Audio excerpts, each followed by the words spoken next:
सबको नमस्ते प्रणाम। कैसे हैं आप सब। हम आपका भोजपुरी गायक आदित्य सिंह राजपूत।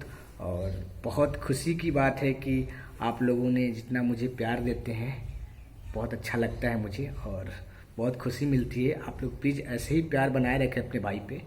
और मेरा एक गाना है, बहुत अच्छा गाना है और बहुत अच्छा ट्रेंडिंग पे चल रहा था वो गाना, बहुत अभी चल भी रहा है। गाने का बोल है कि पड़ी बबुआन से जे पाला ताला तोहर खुल जाई और देखो बू हमार जदू नाला फुटानी सब भूल जाई। ये गाना का बोल है, बहुत अच्छा सॉन्ग है और बहुत अच्छा रिस्पॉन्स भी मिला है। आप लोगों ने इतना प्यार दिया, मुझे बहुत खुशी मिलती है। ऐसे ही अपने भाई पे प्यार बनाए रखें। बस लव यू ऑल। जितने मेरे चाहने वाले हैं सबको गोड़ छू के प्रणाम बा।